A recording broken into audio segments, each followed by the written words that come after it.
Berita paling penting hari ini adalah dimulainya kembali Liga Jerman pada Sabtu depan. Berita kedua terpenting adalah top skor Piala Dunia dengan 16 gol menjadi asisten pelatih di Bayern Munchen. Real Madrid dan Barcelona akan kembali pada tanggal 20 Juni. Halo, salam jumpa kembali dengan channel gilabola.com, sejumlah berita paling penting untuk Anda. Chelsea butuh pramusim. Liga Inggris akan memulai lagi musim yang tertunda, tapi belum apa-apa pelatih Chelsea, Frank Lampard, sudah mensyaratkan pramusim. Para pemain The Blues butuh sejumlah pertandingan pemanasan agar stamina mereka bisa kembali ke sedia kala setelah 2 bulan tidak melakukan pertandingan bola atau latihan apapun. Lampard minta 1 bulan persiapan dengan sejumlah laga persahabatan sebelum Liga Inggris dimulai kembali. Neymar tolak bonus 1,6 triliun. Guna memaksakan diri transfer ke Barcelona, Neymar dilaporkan menolak sebuah tawaran bonus sebesar 1,6 triliun rupiah yang dimasukkan ke dalam kontrak baru PSG. Sudah sejak musim lalu, ramai rumor bahwa sang bintang Brasil ini ingin kembali ke Camp Nou, dan kini dia dilaporkan menolak menaikkan kontrak baru PSG yang di dalamnya ada klausul bonus sebesar 1,6 triliun rupiah. Kontrak Neymar di PSG akan habis pada 2022. Dengan tidak menaikkan kontrak baru, maka Paris Saint-Germain harus menjualnya paling lambat musim panas 2021 agar tidak kehilangan sang pemain secara gratis. Paul Pogba dikecam tidak setara Bruno Fernandes. Pemain 27 tahun, Paul Pogba absen pada sebagian besar musim 2019-2020 ini akibat cedera. Tapi ia masih menjadi target serangan dari para penggemar, sebagian media, dan mantan pemain Manchester United. Kritik terakhir itu datang dari mantan pemain internasional Inggris Paul Ince ketika ia berbicara tentang transfer setan merah pada bulan Januari kemarin Bruno Fernandes. Ia mengklaim bahwa pemain Portugal Bruno Fernandes mampu melakukan sesuatu yang tidak pernah bisa dilakukan Pogba, mendapatkan kekaguman dan rasa cinta dari para pendukung klub. Dia datang dan langsung memenangkan hati para penggemar, kata Paul Ince. Pogba tidak pernah berhasil melakukan itu dan penampilannya tidak pernah konsisten. Ketika Anda menghabiskan uang sebanyak itu sebagai seorang pemain, penggemar mengharapkan Anda untuk menjadi hebat secara konsisten, terutama ketika Anda bermain bagi Manchester United, kata Paul Ince.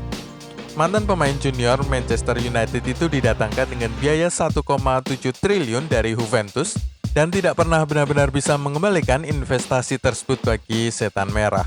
Paul Ince juga mengecam cara Pogba bertindak dan berperilaku baru-baru ini, menyebutnya sebagai hal yang tidak baik untuk citra klub. Inter Milan dan Liverpool berebut Timo Werner.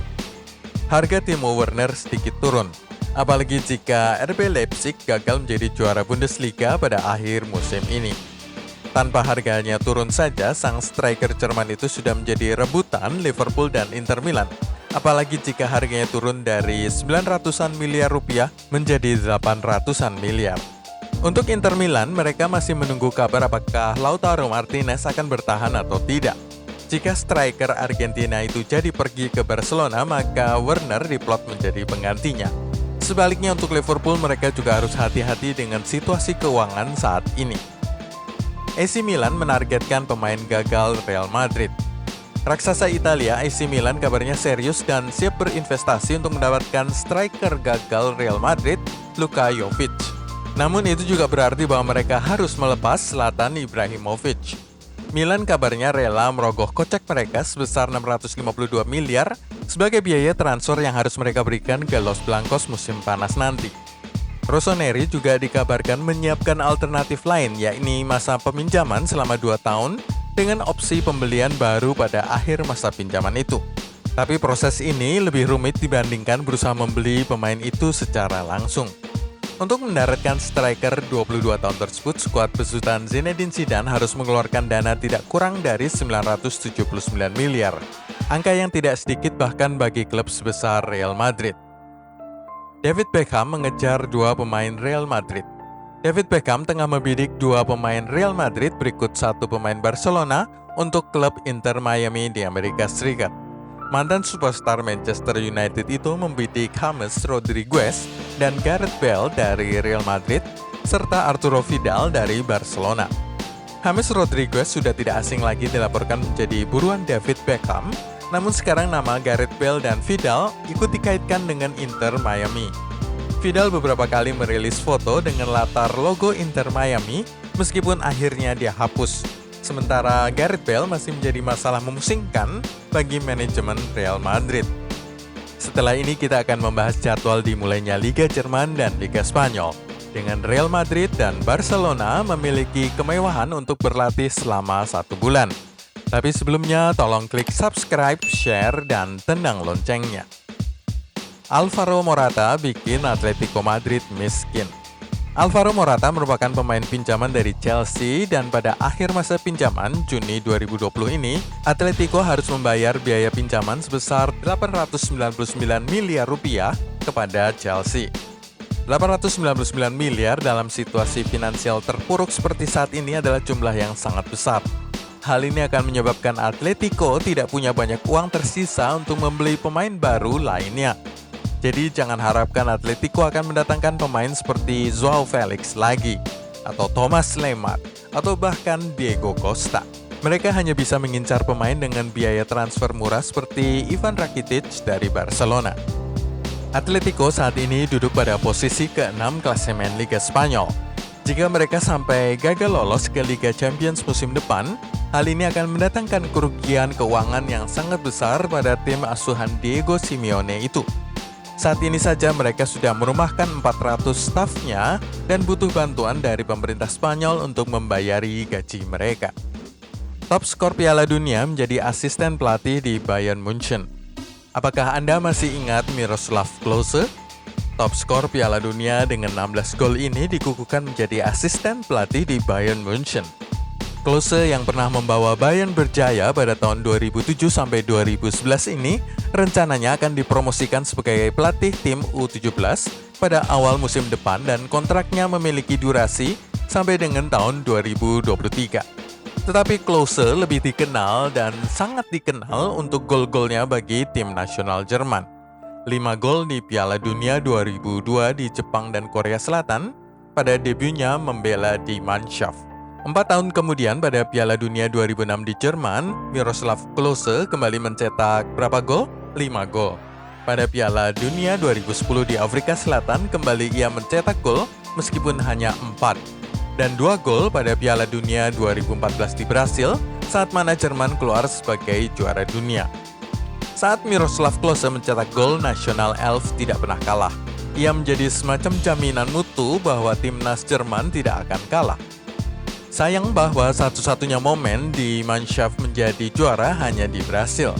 Pada kesempatan-kesempatan Piala Dunia sebelumnya hanya posisi kedua dan ketiga saja. Begitu juga juara kedua di Euro 2008 dan juara ketiga di Euro 2012. Dengan 16 golnya dalam 4 peristiwa Piala Dunia, Miroslav Klose masih menjadi top skor yang tidak bisa ditandingi. Pada level klub selain Bayern Munchen, Klose pernah bermain bagi Werder Bremen dan Lazio. 8 hari lagi Bundesliga dimulai. Berita paling penting hari ini adalah dimulainya lagi Liga Jerman atau Bundesliga. Ini bukan hanya perkiraan, ini sudah ada jadwalnya. Sabtu 16 Mei dimulai lagi. Liga Jerman terhenti pada pekan 25 dengan 9 pertandingan tersisa sampai akhir musim. Usai restu dari Kanselir Angela Merkel, maka DFL selaku otoritas sepak bola Jerman langsung mengeluarkan jadwal pertandingan. Hari Sabtu 16 Mei nanti, Borussia Dortmund versus Schalke 04 menjadi laga pertama saat Liga Jerman dimulai lagi. Tanggal 16 Mei itu tidak lama, hanya selisih 8 hari saja dari hari ini 8 Mei. Dan pertandingan Dortmund versus Schalke pada Sabtu malam 16 Mei pukul 20.30 itu menandai Bundesliga sebagai liga pertama dari 5 liga elit Eropa yang memulai lagi musim 2019-2020 yang sudah tertunda selama 2 bulan. Sementara itu Bayern Munchen baru akan bertanding pada hari Minggunya 17 Mei di kandang Union Berlin. RB Leipzig pada jam yang sama Sabtu malam pukul 20.30 menjamu Freiburg. Jerman merupakan negara urutan ke-7 dalam jumlah warganya yang terbanyak ketularan, 168.000 lebih, tetapi jumlah mereka yang meninggal relatif sedikit, 7 ribuan orang lebih. Otoritas sepak bola Jerman DFL mengatakan semua pertandingan akan dimulai kembali dengan protokol kesehatan yang sangat ketat. Hanya beberapa ratus orang saja yang terlibat dalam setiap pertandingan. Selain pemain, staf pelatih dan wasit, hanya ada kru televisi sampai petugas keamanan. Jerman sekali lagi menjadi motor di Eropa, memimpin para peragu di Liga Spanyol, Liga Inggris, dan Liga Italia untuk melihat langkah berani mereka ini. Tapi memang butuh lebih dulu izin dari pemerintah masing-masing. Real Madrid dan Barcelona akan mulai 20 Juni. Jika Liga Jerman sudah mulai sejak 16 Mei, maka Liga Spanyol baru berencana kembali bermain pada 20 Juni. Hal ini dibocorkan oleh pelatih Leganes Javier Aguirre. Pertandingan La Liga akan dimainkan secara maraton pada setiap Sabtu, Minggu, Rabu, dan Kamis selama 5 pekan untuk berakhir pada 26 Juli, kata manajer salah satu tim Liga Spanyol tersebut.